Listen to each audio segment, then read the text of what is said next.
It's snowing outside, so I better get some winter tires on my van. But for obvious reasons, I waited for some warmer weather. It's still absolutely freezing, but I really do need to get the tires on because I'm taking my van for a skiing trip. Now, before you worry, there are a ton of other tasks to do in this episode of the adventure van build.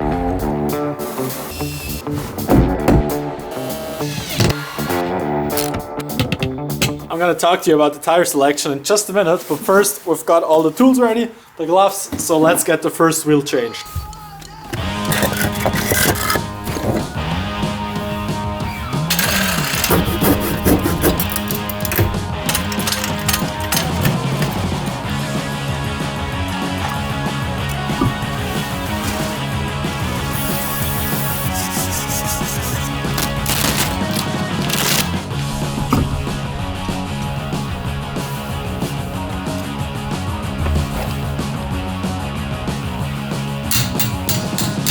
So that worked like a charm. Still gotta clean up the old one before putting it in the basement and then marking up where I took it off the car so I can rotate it in the spring. Now, as for the tires I chose, I found a pretty decent deal on these Firestone Van Hawk 2 Winter Evos, and I mean, it sounds pretty fancy, and it is, I think, like their latest innovation, whatever. I think by now they should have figured it out how this stuff works. I went for combined wheels with these silver rims, as you saw. They already came with the little weights on, so they are pretty much ready to mount and already have the right air pressure in there. So all in all, for the rims and the wheels, including delivery, I paid for each set around 170, 180 bucks, which I think is super affordable, especially since it's Firestone. I wasn't even sure if I should put on this ugly plastic cover. So maybe let me know in the comments what you think. If one, they are necessary, and two, what looks better, just the rims or this ugly cover. Yeah, I'm not biased at all.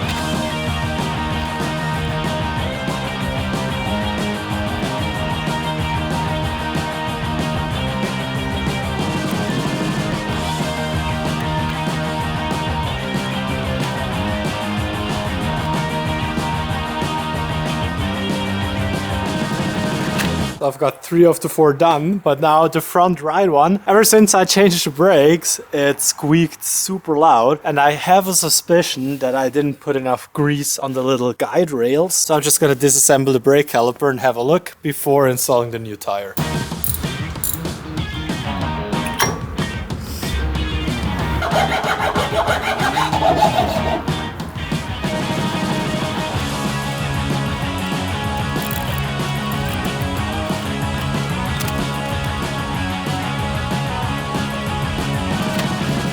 I gotta be honest, I'd be pretty surprised if that stopped the squeaking, but who knows. There was quite a bit of buildup on the brake discs, and apparently you could just file them down.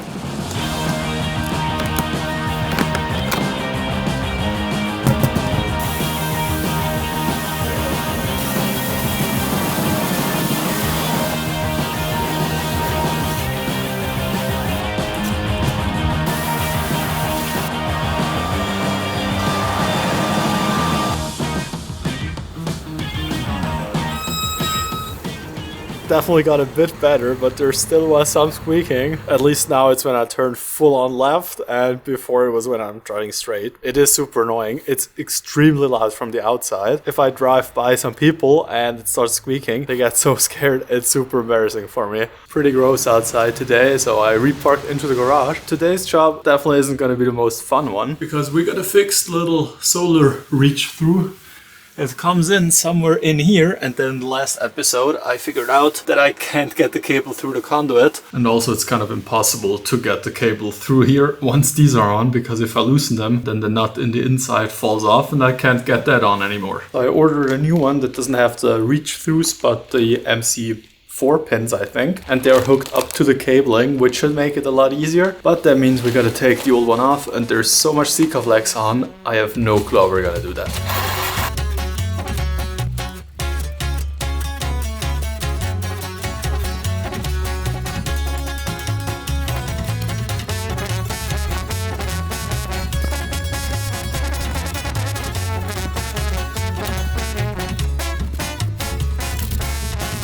That's gonna be about as good as we're gonna get it. So now it's time to try getting the cable through.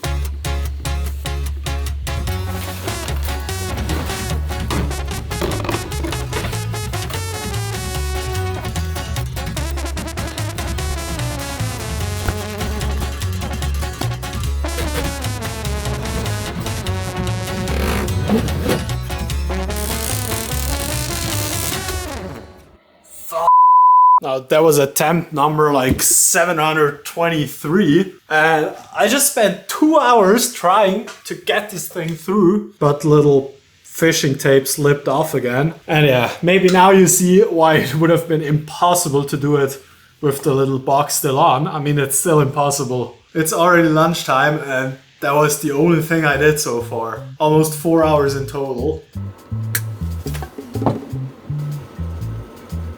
Now finally it worked, and that took another like 3 or 4 tries and almost an hour. I'm not gonna get anything done today.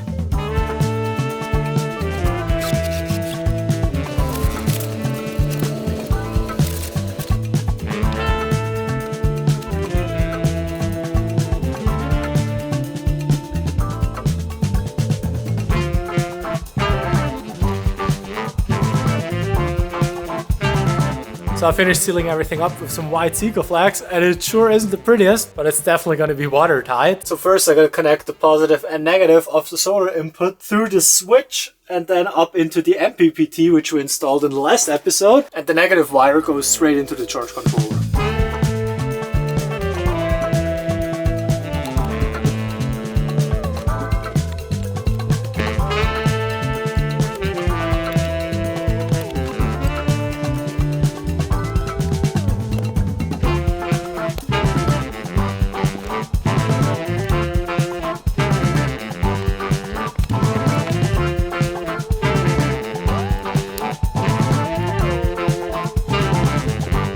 So it's looking pretty rough, but I'm still waiting on some better clips like these. So I'm gonna fasten them and make it look nice and tidy. So that's for the battery monitor, which will show the voltage and the amperage of the battery. And ideally you'd connect it straight to the battery, but I thought I'm gonna go over the fuse box. And that also means that if I turn off the main switch, then nothing draws any power from the battery. Now on to another task from last week. We've got like 53 of these screw holes, I think, which we gotta fill. So everything in the end will look like there's no screws at all. I think that's probably gonna be the last task for today, so let's get at it.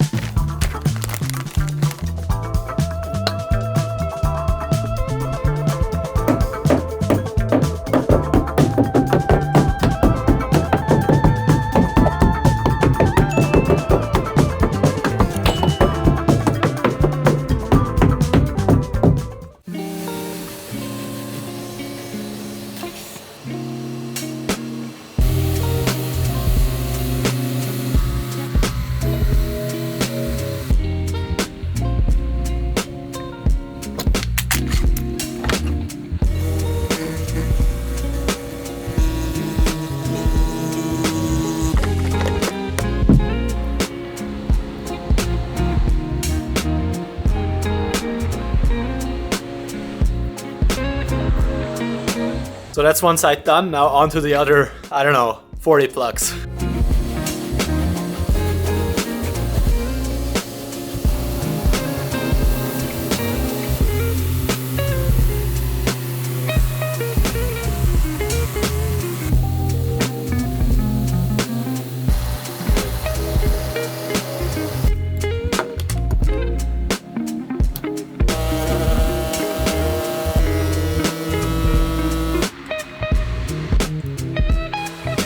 I got all the dowels sanded down, but I just decided to wait until the end of the build to finish everything up because there sure are going to be some more scratches. Same thing with the ceiling, that's why those dowels are missing. Now once this wall gets some sun, it's going to turn about the same color as the ceiling, so that will match. And over here I had to fill some gaps that were left from the glue up. Now the plan for the afternoon is to start with the electrical stuff over here, so let's get everything set up. Now just a little recap, the main battery is going to be here, then we have the inverter, the main bus bar, the DC-DC charger which takes power from the alternator, and one solar charger, and then also the main disconnect. And then on this side is the rest of the electronics. Over here is going to be a switch panel, and then down here we have 2 solar inputs for the outdoor outlet we installed a few episodes ago, and also some conduit. One is the output for the outdoor outlet, and the other one goes over here where we're going to have some 230 volt outlets. So we gotta mount a little fuse box, then 2 of the solar charge controllers, and also a little bus bar. And the negative one will connect to this mass or potential point, whatever, which is connected directly to the body of the van. Now, I said it before, by all means, I'm no professional, so please don't use this video as a tutorial, but just for entertainment. I did a lot of research, and I'm pretty confident that what I'm doing is the correct way of doing it, but I'm not going to guarantee anything. So with that out of the way, let's have a look at this fuse box. So this is basically just a safety housing for all our RCPs and fuses, and onto this rail we can clip on the stuff we need. Then we should be able to just clip those in. So the main thing is a 20 amp fuse, which is going to take the power directly from the inverter and then distribute it to these 3 things. And they each combine a 16 amp fuse and an RCP, which means they detect weird current and then should trip pretty quickly. And now I've got some of those connectors, which will need to get the cables into the case. So let's get that figured out.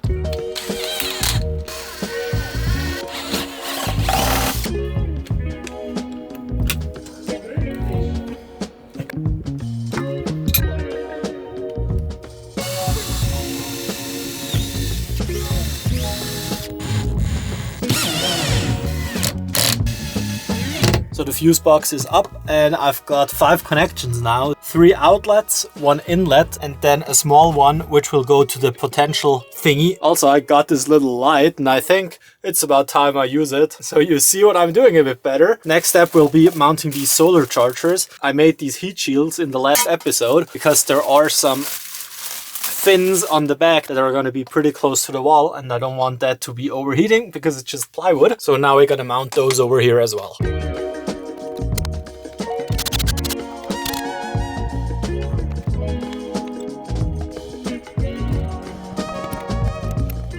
So I ran out of these riveted inserts yesterday, but I got some new ones and I put up the second MPPT and also 2 of these switches, bottom one for the charger on the right, and then those 2 go together. Now they still require some fuses and bus bars somewhere over here, so let's get them up.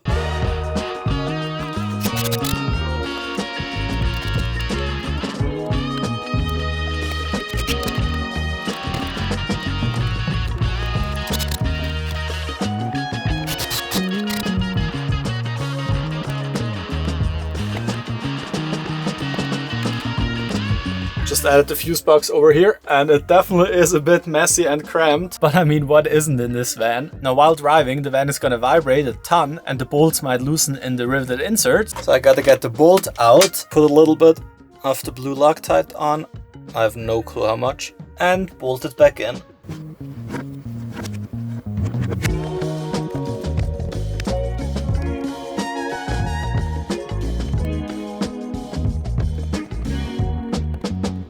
Screws are in and fixed in place, so now it's time to wire everything up.